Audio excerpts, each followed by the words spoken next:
Well, good morning, everyone. Great to see you here this morning, and welcome to our talk about Web3 for sports and art. And I'm thrilled to be joined by my panelists here. You know, Lesley really has been shepherding the artists that she represents into Web3 really as boldly as anyone out there, in addition to representing crypto-native artists.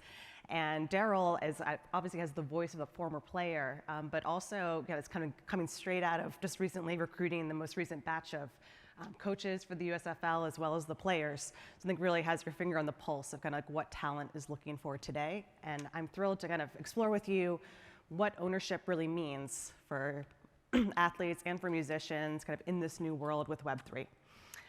So I thought we'd kick off, Lesley, maybe with you just to help introduce this concept of Web3 to this audience, and particularly from your perspective, so close to the talent, kind of how are you thinking about what Web3 can unlock? And you, of course, created an entirely new business unit at UTA to go after this. Kind of what made you think there was such an opportunity? Sure. Well, good morning, everyone. And I'm super excited to be here with my fellow panelists and with you. You know, Web3, it's a big, daunting question, but I can just start by telling the story of how I came to grow so impassioned about this space. I've worked at UTA for almost 7 years. I helped launch our fine arts practice in 2015, and at the time we were the first agency to represent visual artists, the same way that we represent actors and actresses and musicians. And I was hanging out on Clubhouse at the end of 2020, and like many of us were, and listening to so many conversations about crypto. And my first thought was, oh, crypto seems to be creeping back up, you know? And then my second thought, after hearing so many artists talk about how they were benefiting from participating in this new technology called NFT, that there was going to be an exciting transformation in the art world. And then later, I realized that this is a technology that will, you know, question the way that we think about how we consume media. So what is Web3? Well, first of all, you know, it's really an umbrella term, but it relates to the concept of the blockchain, right? So, you know, for me, the way that I describe Web3, it's the difference between Web 2, where you have a username and password, right? And for me, I don't know about you, but I have all of these different passwords, and it's, you know, really challenging to remember. And so, you know, these platforms are helping to store this information, right? They're holding my username and password. If I forget it, I can send myself an email. And in Web3, there is this direct relationship that you have with artists, because instead of showing up to a platform to consume, you are showing up with your wallet. And so you have a passport that essentially plugs into all of the parts of the ecosystem that you're exploring. And I think the biggest difference for me between Web 2 and Web 3 is the difference between, you know, if you're an artist or you're an athlete, the difference between having an audience and in Web 3, having a community. And the thing that powers that difference is this concept of ownership, provable ownership. You know, that is why, you know, people ask why the blockchain. The blockchain is publicly visible. It's like a bank ledger that everybody can see, and so your ownership is provable, and therefore your fandom is provable. Well, I love that. And particularly, I think this community is probably going to be a theme for us as you kind of, as a core attribute of kind of like what makes us different. And I want to explore how the USFL is thinking about NFTs, but maybe it's worth, Moose, can I call you that? Yeah. You know, it's kind of taking a step back about what is the USFL all about? I mean, it's a brand new spring football league. You kind of are paving this new path, total upstart. It feels like you're kind of taking some creative risks and trying to create a new experience for fans and athletes alike. Can you kind of walk us through what the league is all about and a little bit of the ethos? Yeah, absolutely. So the league is backed by Fox. So if anybody is familiar with the way that Fox Sports works, they're known for pushing the envelope, always doing things that maybe other people in that same space may look at as, well, that's not how we do things traditionally. Fox is always on the cutting edge and trying to do things a little bit different and get outside that lane a little bit. And just through the history of watching what they've done, you know, with Fox Sports, and really the game of football with the NFL, they've really revolutionized a lot of different things. The Fox Box, it's called the Fox Box because they came up with it. You know, they put it up in the top corner of the screen so you know what the down and the distance and the time is all the time. You don't have to wait for somebody to pan across. You know, in hockey, they actually covered hockey one time, and the puck would light up in a different color if it reached a certain speed. So they've always been pushing the envelope. Sports betting, we were at a seminar one time, and the NFL came in, and they were really kind of tampering down, you know, sports betting and what was going on. And Fox was already 6 months ahead of them with the platform that they were going to roll out responsible sports betting for the NFL fan. So they're just always one step ahead of everybody. And now they've got the opportunity with the USFL to take the game of football and without mandates or oversight from the NFL, really kind of do things the way that they would like to do them at a league level. So if you watch our season this year, we'll start April 16th and we'll end up the weekend of June 18th. We've got 2 playoff weekends that will be played in Canton, Ohio. It's going to be great football, but the thing that I'm most excited about is what Fox is going to bring to the USFL. So Mike Pereira, our rules analyst, there's a lot of things that football fans are not happy with. We have no oversight from the NFL, so we're going to do things a little bit differently. Mike Pereira will be able to step in and say, based on replay, that was not a penalty, so we're going to pick that flag up. So for all the fans that are sitting at home going, oh my gosh, you know, that wasn't a foul. How can we let that stand? We're going to have the ability to be able to correct things in real time. The production value, and that's going to be announced on March 21st. So if you're around on March 21st, just to get a tease of what the rules and the difference in officiating is going to be, I think that'll build some excitement. And then from the production value of the game itself, we're going to run out of a hub concept down in Birmingham, Alabama. So all 8 teams will be there. So we've got this 2-year-old stadium that they built to attract events like this to come to Birmingham. And we've talked to everybody there, and they've given us the permission to take down the netting behind the extra points. So that allows us, from a coverage standpoint, to do some very, very unique things. If you watch football on Sunday or even Saturdays, you'll see Skycam. Everybody will talk about Skycam. And Skycam always comes in behind the offense because you're always worried about the quarterback throwing the ball down the field and actually hitting Skycam. We are going to be coming into the play with Skycam from the defensive side because we're going to have the ability to move and get out of the way, very quickly. So you're going to be able to see an angle of football that you have never seen before in the USFL. You're going to see it from the defensive perspective instead of always from the offensive perspective. There's a few other things that Fox is doing that I'm going to keep in my back pocket right now, but the technology that they're bringing into the production value of the USFL is really going to revolutionize what the viewer sees, and this is just the way that Fox does business. So I am not surprised at all to see them going into the NFT space and wanting to be the leader, not just in football, but in athletics of kind of, okay, how do we do this and how do we do this the right way? And the ability for us to work with blockchain creative labs and really kind of lean on them for the expertise and teach these guys and let them learn how to maximize and really take ownership of their own individual brand is going to be a really exciting thing for me to watch this season.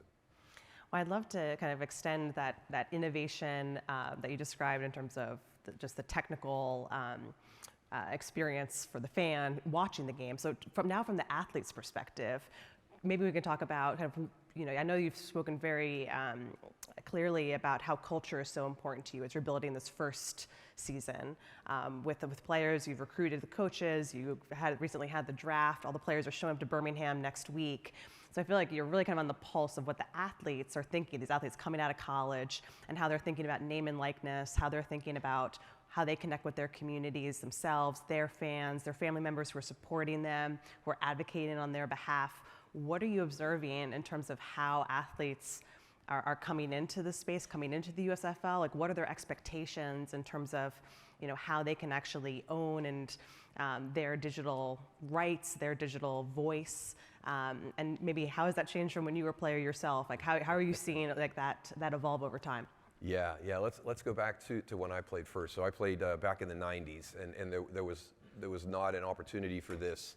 Even at the league level, we had Players Inc. come about in 1994, which was the marketing and licensing arm for the NFL Players Association.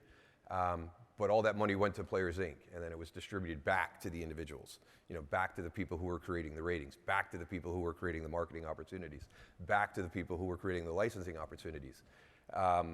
The amount of money that was being made by Players Inc. created the quarterback club. So back in the 90s, you had Joe Montana and Jim Kelly and Dan Marino and all these great quarterbacks, and you had Troy Aikman, early on in his career as an upstart, Brett Favre. See, they all came together as a group, and guess who drives the market in the NFL for licensing and marketing? The quarterbacks.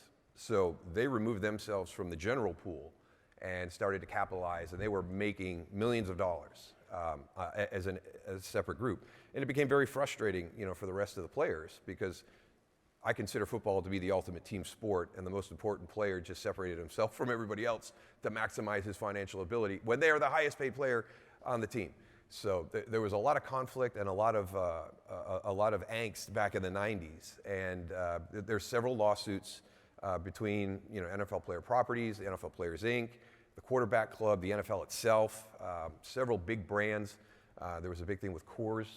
Coors was a big sponsor. They got into a potential lawsuit there with Coors. So it was a very, very different landscape back in the 90s, and they've been trying to sort this out for decades, and they really haven't made a lot of progress. So that's why I'm excited about this. And it was hard for me because, as I said, I think of football as the ultimate team sport.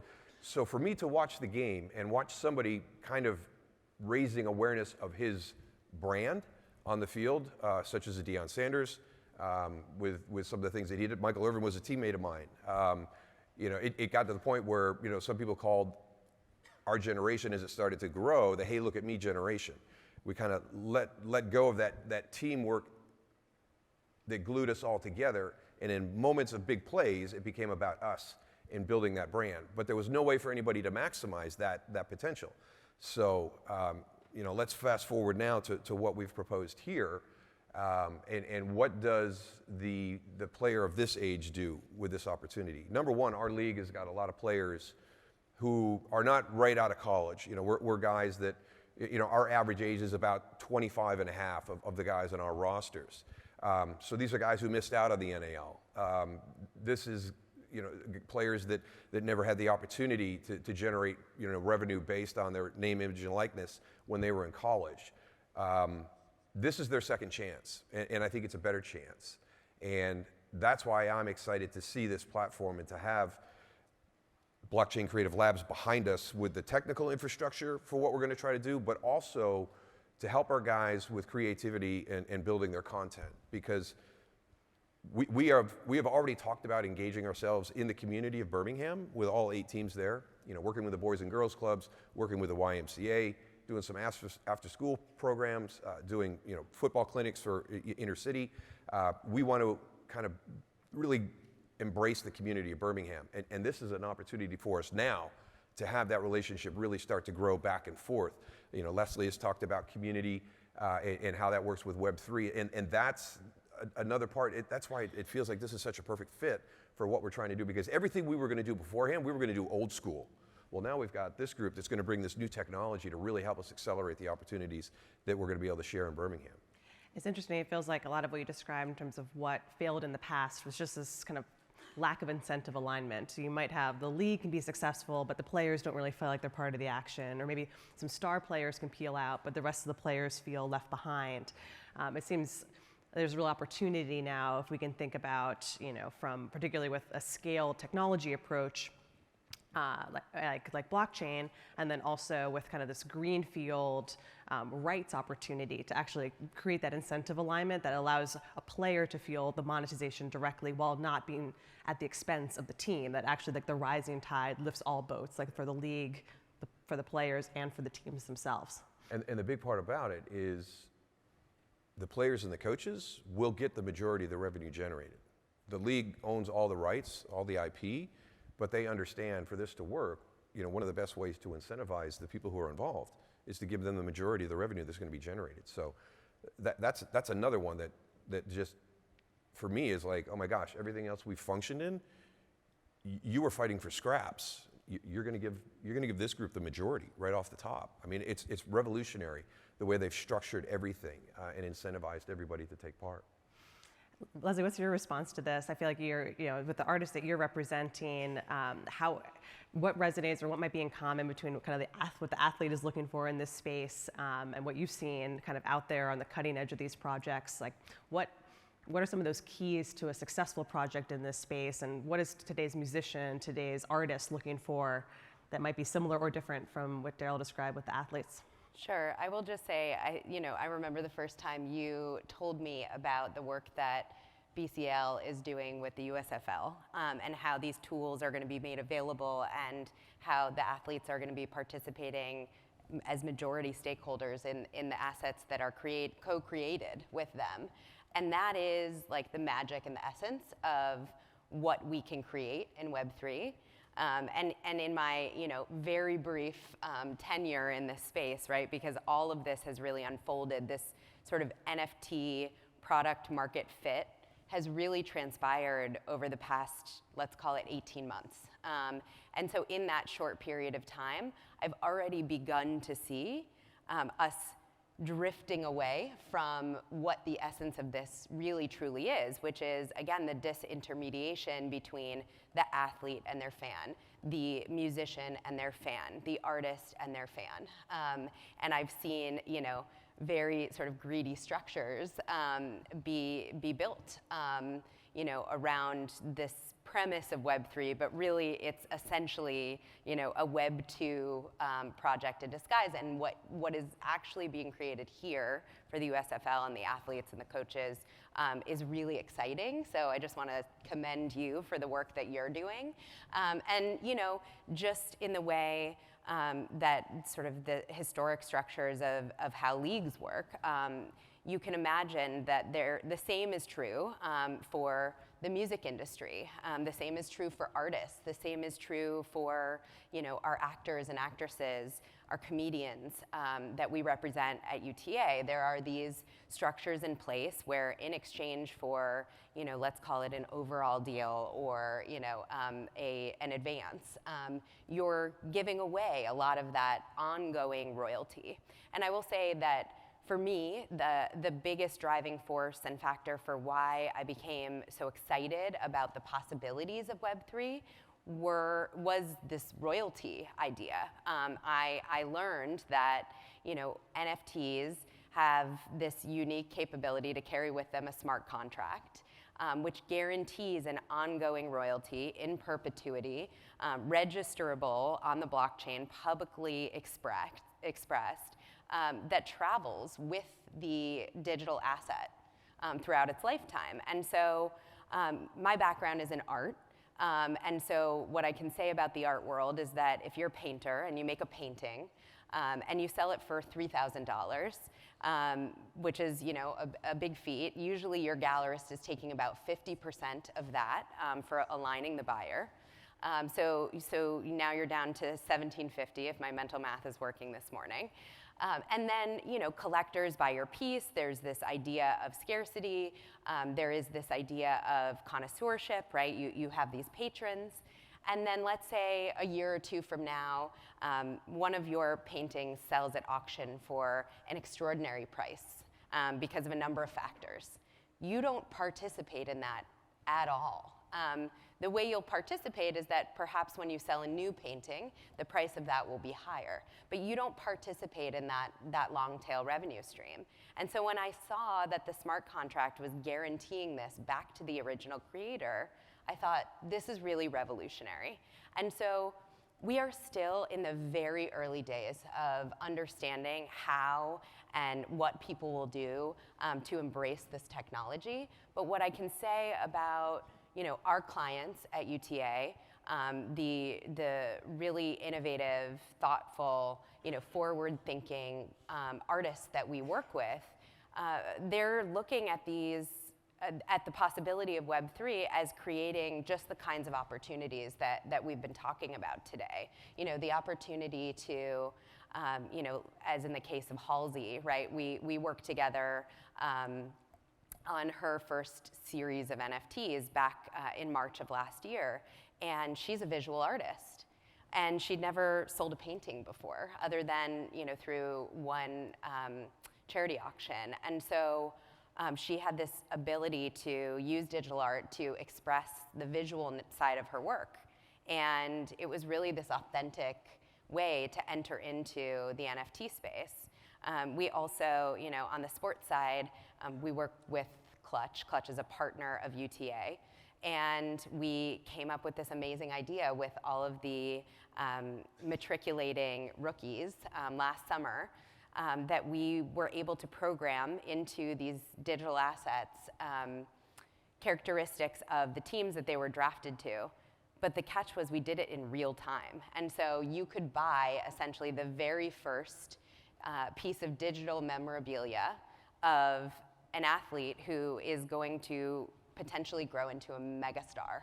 And so we thought that was a really exciting possibility and opportunity.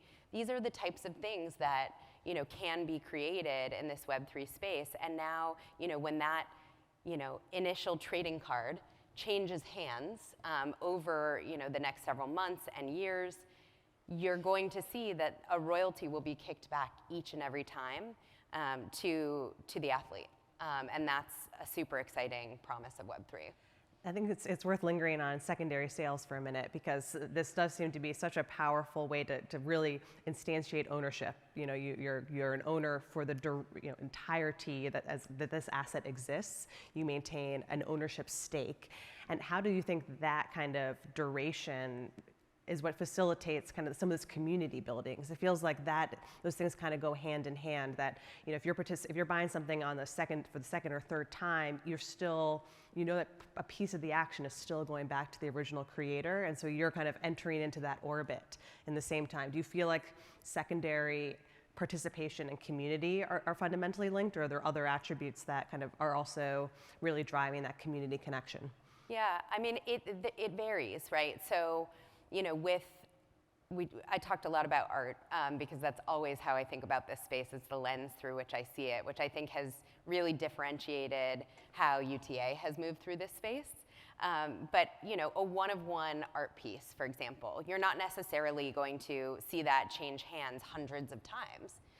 However, I think the sort of profile picture projects, this sort of new wave that began last summer, but really was based on a template for community ownership, right? You could have a unique asset, but have it fit within a family of assets. So, the template idea is the CryptoPunks, and there have been many others sort of built on that idea. CryptoPunks are sort of a bad example because they don't actually have a royalty attached to them. They predated all of this. But these newer profile picture projects, they have a royalty that kicks back to the original creators.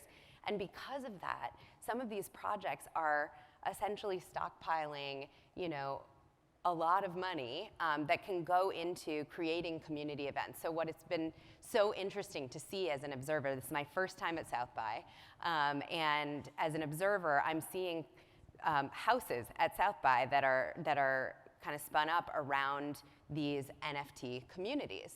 And why are they able to do that? They're able to do that and create new experiences, new ideas, new interactions because of the secondary market royalty. So, you might be an artist and then, team together with a couple of amazing, really smart engineers, and you may wind up with the next, Disney franchise, right? Because of your ability to engage with your fan, react to what they want, host IRL experiences, for example. And we're seeing so many variations on what you can do with these projects. Yeah, that bridging of the physical and digital, you can create that space where people have, connected online. They feel like they're part of this community. That's right. And now, that NFT is a ticket into a special space, or it's a VIP experience. I feel like it's similar in some ways to that USFL experience, the idea that, everyone in stadium, can collect a free NFT, check in. I think this is technology we're seeing, here at South by, which is such a, there's such a Web3 focus here, and we're seeing these experiences that people are getting used to. So to extend that to like every fan who can, show up to a game or watch the game from home on the television screen and kind of check in and enter that community, and then show up to Birmingham and, have like those two those two experiences kind of bridged in a unique way through the technology. Yeah, and I think it'll be important because we'll have all 8 teams there. I mean, obviously Birmingham's there, they're going to be the home team, but we've got 7 other teams, the home market. Well, how do you engage them? I think this is another way for us to generate that connection and that sense of community where all of a sudden you get some Michigan Panthers fans that are like, you know what, I'm going to drive down to Birmingham. This has been great. The first 3 weeks I feel like I'm part of that family right now. So we're hoping that this is another way for us to pull people from outside of Birmingham in to support their own teams during the course of the season while they're not back in the home city. Awesome. And I guess lingering for 1 second before we jump into some specific applications, you obviously mentioned kind of the royalty participation. What else is really driving talent, I think, to in this space, just intellectually? I mean, I think we hear here, we've spoken to some artists here at South by, and there's a creative control, aspect. There's obviously, financial upside aspect that I think we should be straightforward about and honest about. But what are some of these key motivations that you're seeing that, from an artist perspective, they're saying, oh, this is a little bit different, and I want to jump in? Sure. So some of my conversations with our clients do begin with, I see the financial upside, right? And I'm going to be totally transparent about that. So I feel like I have a great responsibility, my team and I, to talk about what this really is. I see myself as a bridge. I provide education, onboarding, resources, tools, and this is a new environment that has new tools. And so what I talk about is sort of laying these tools at the feet of creators, and then we work together to see what they create with them. So some of them do start there, but I think that ultimately the motivations are really around feeling sidelined by the ways that the industries have formed around their art. And so businesses like music, where artists enter into these big overall deals with majors, and then they also have big deals around ticketing with the Live Nations and Ticketmasters of the world, and then they have merchandising deals, and then it feels like all of these areas are sort of overseen by a platform or an authority. And so a lot of times the best projects come from just a desire for a new avenue of creative expression.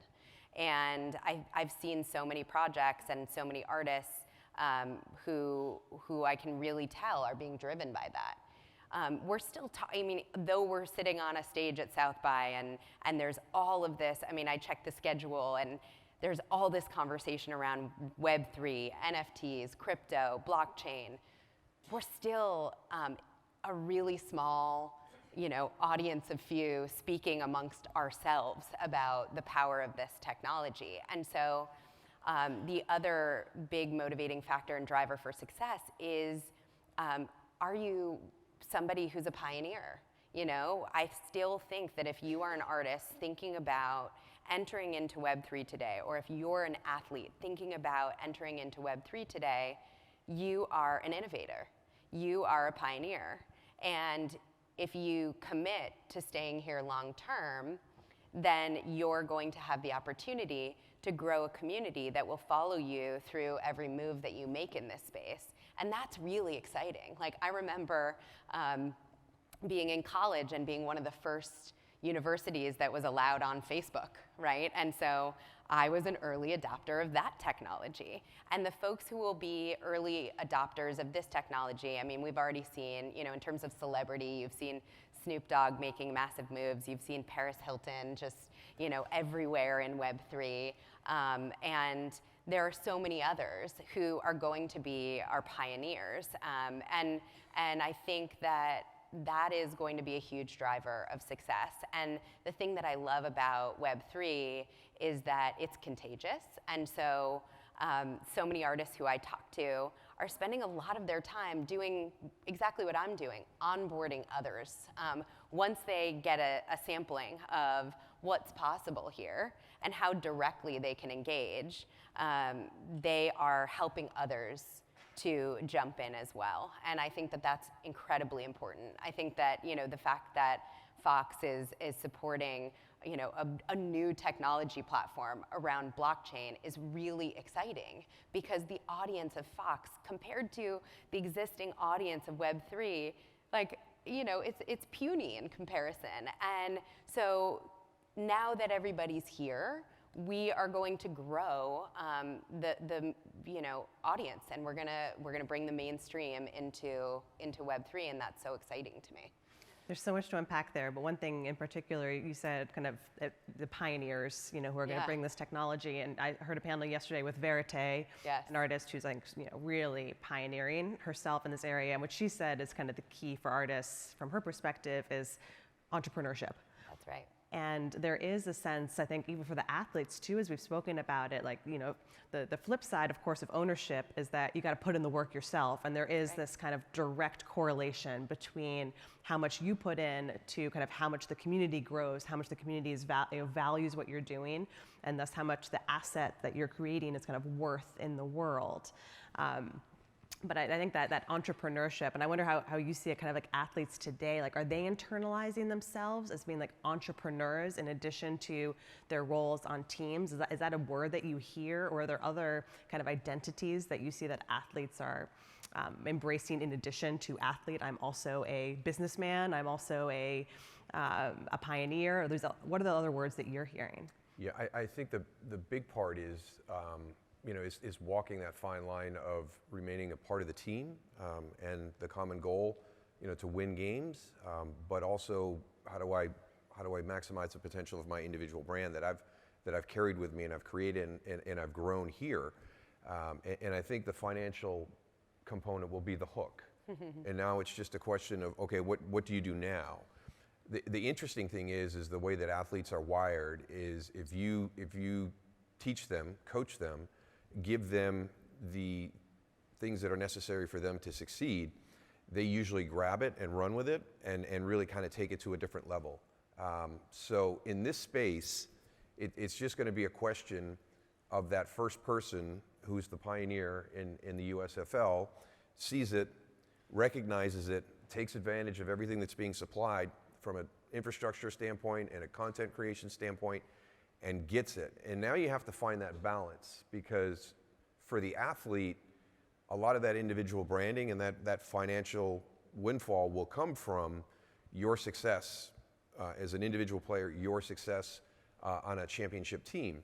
It's always driven that way in sports. You rarely see the guy who's not well known, who's played on a losing team, get any national notoriety. So it's very challenging for him to be able to build his own brand. This is an opportunity for those types of players that maybe we haven't heard a lot about, but are very, very gifted, very, very talented, not only in the game of football, but in other areas. We're gonna start to learn more about what the passions of the players are, because I think that's where they're gonna start to see when they build their little base and they start to grow their community. You're gonna have people that come in that are not just, I can't just be a football fan, I can't just be a sports fan, I need to know more about you. And we get that a lot, even in years past, when you had to have an opportunity to go to an event and sit down and talk to some of your fans that were there. It's the old radio show, right? You'd bring in one of the players in on every Thursday night, and you have one of your local guys do an interview, and you got off of football because everybody knows about football. So that would be the first block that you would do, and it's about 15 minutes. The other 45 minutes of the interview are about you. Where'd you grow up? What were some of your ideals and values? What other sports did you play? What are your other interests? What are some of the things that you love to do? Where do you see yourself after football? And I think that's the biggest thing. The guys today get it, and they don't need to get it because the contracts are off the charts, right? A lot of these guys are signing contracts where they don't have to worry about work again. Our generation, you did. Our careers are very short. I retired at 34.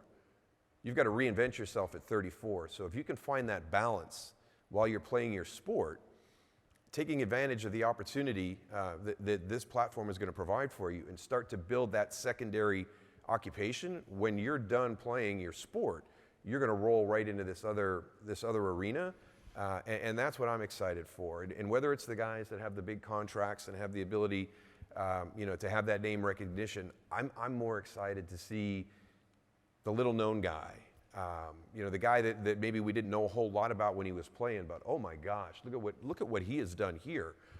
Look at how he's taken his brand and built it. Look at his community that he's created. And for me, during the course of the season this year, it's one of the things that I want to see. Our 8 head coaches are fantastic, and we've asked them to do a lot, and we ask them to adjust and bear with us on a consistent basis. And they don't miss a beat. They never complain. If they do, they call you back and say, hey, sorry about that. I was just a little frustrated at the time. So we know we've got 8 really, really good people, good men, 8 really good teachers. I'm excited to see what they do with the access that they provide to their fans.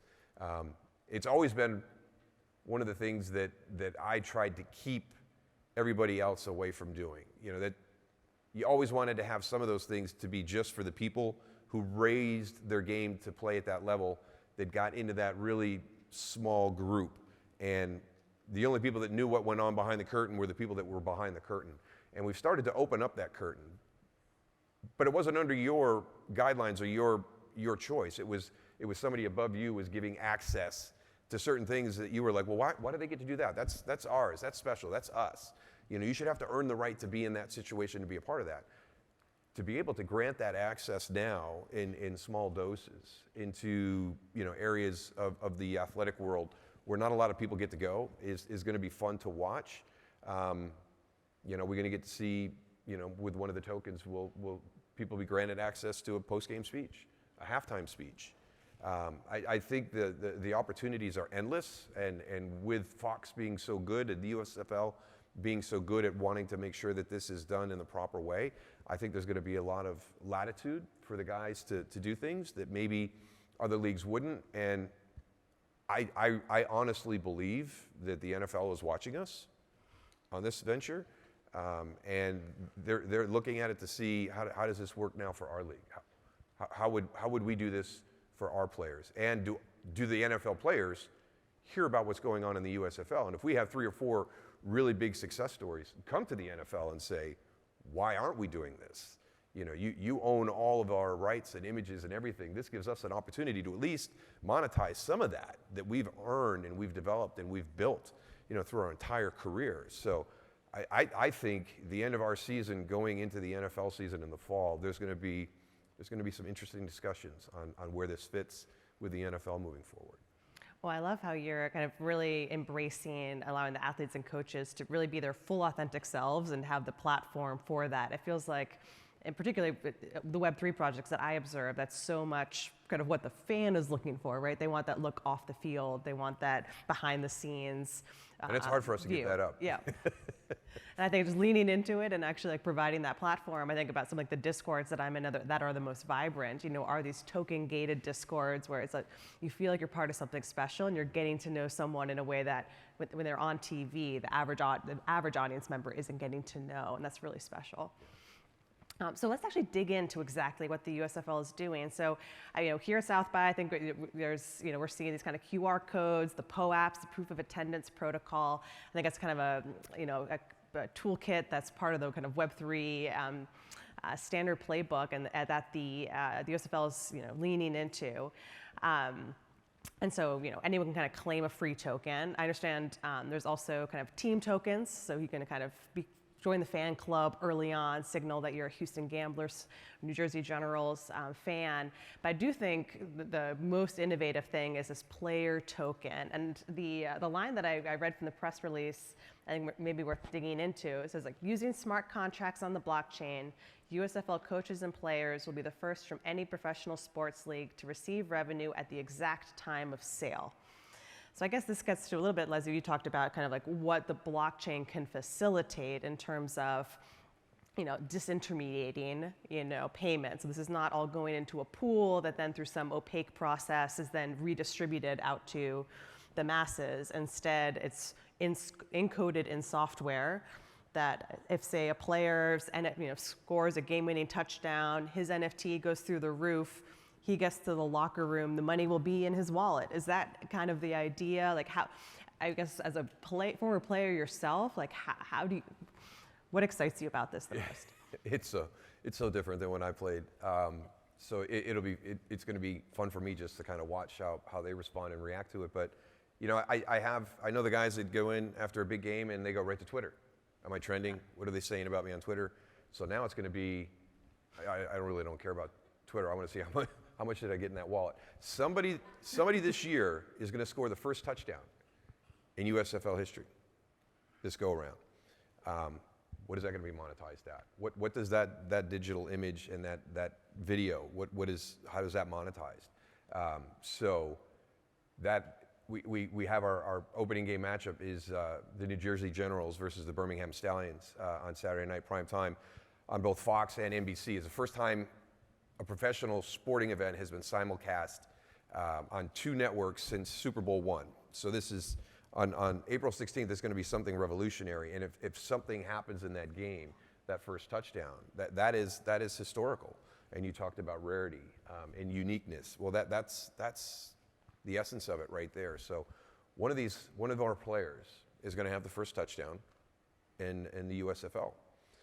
So that'll be something. I'm sure that you'll see that guy probably sprinting back into the locker room to get to the digital wallet to see how that's going instead of checking out whether he's trending on Twitter. So that to me is one of the other things that we have become kind of a generation of wanting things immediately, to have things now. We don't want to wait. We want, can I get it now? I need it now.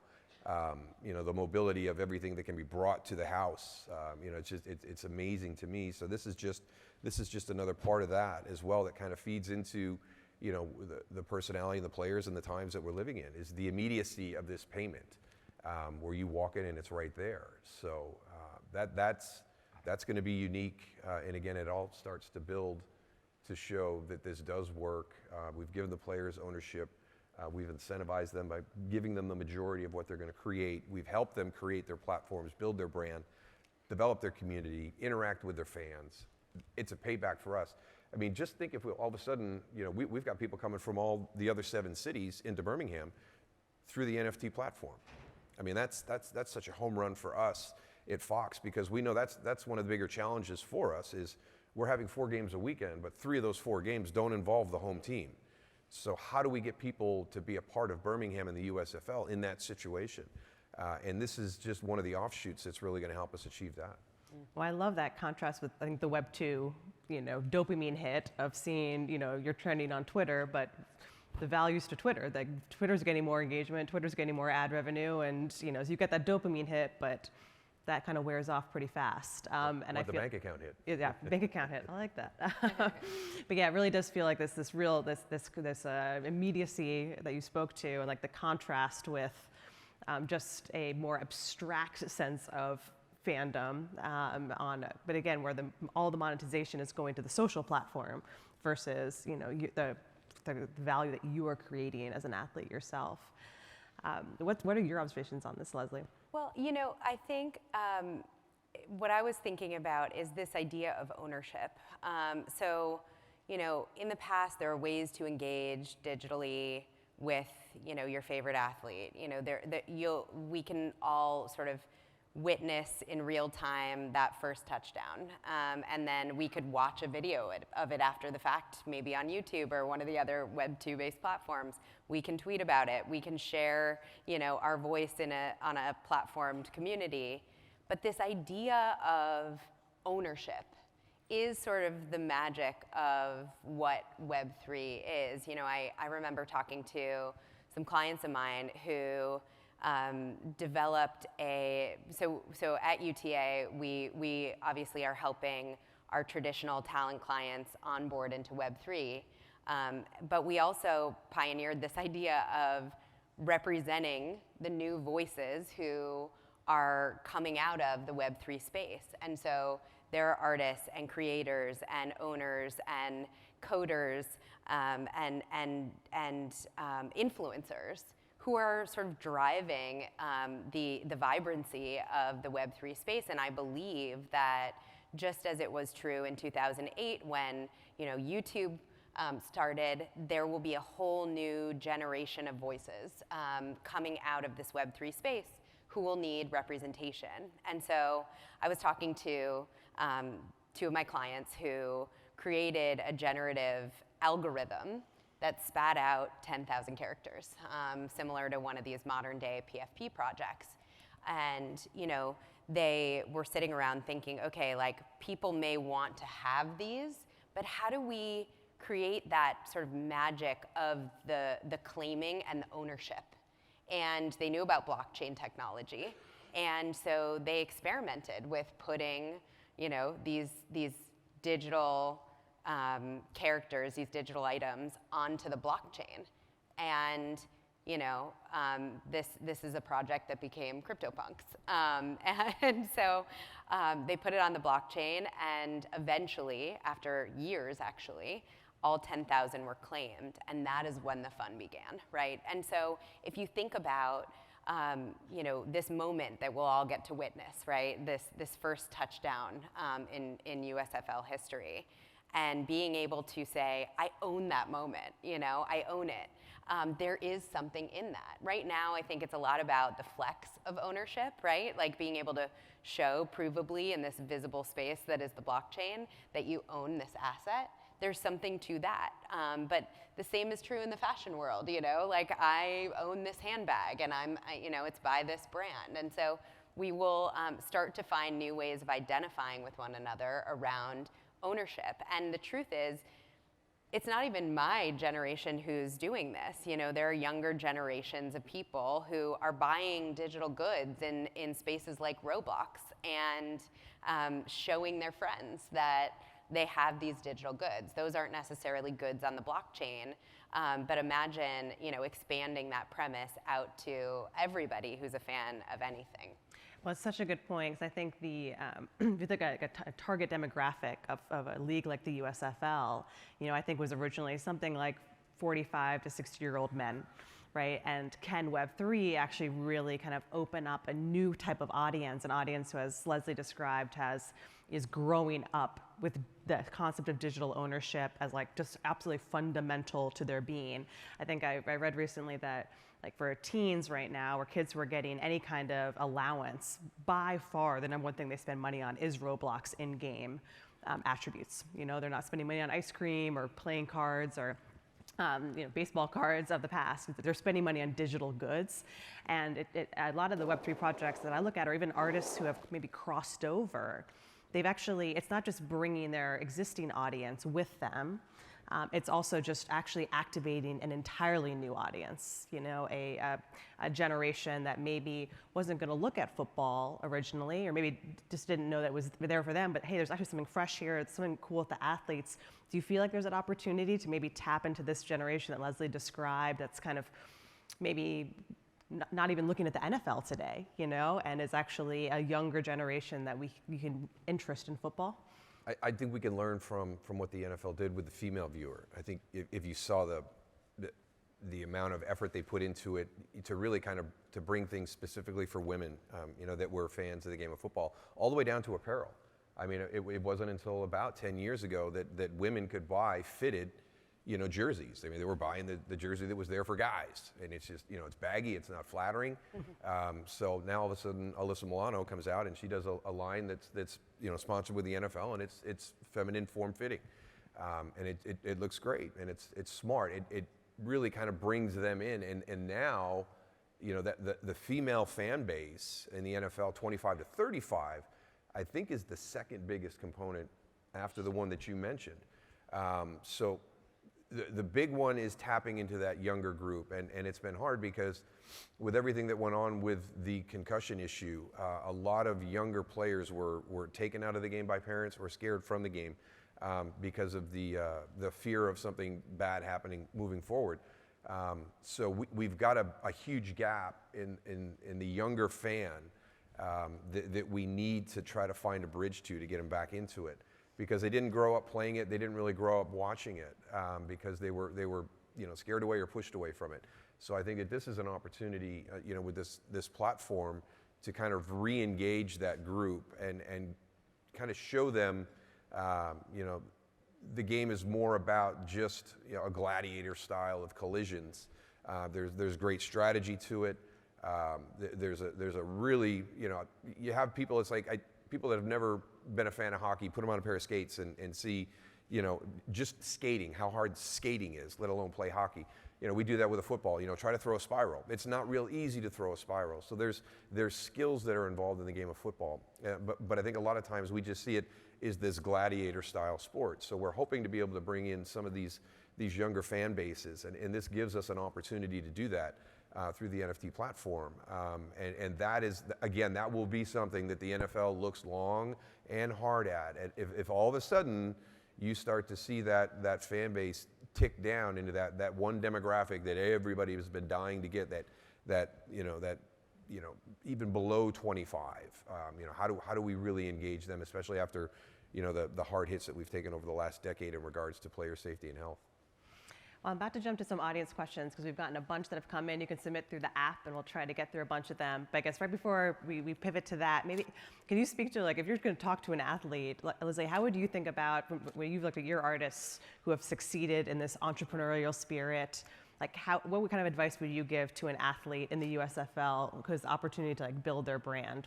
What's successful? Sure. You've used the word entrepreneur a couple of times, and what occurs to me about this idea of entrepreneurship, and some of the most luminary entrepreneurs who've gone on to be incredibly successful, they're not afraid to fail, and they're not afraid to mess up. And this is a really new space.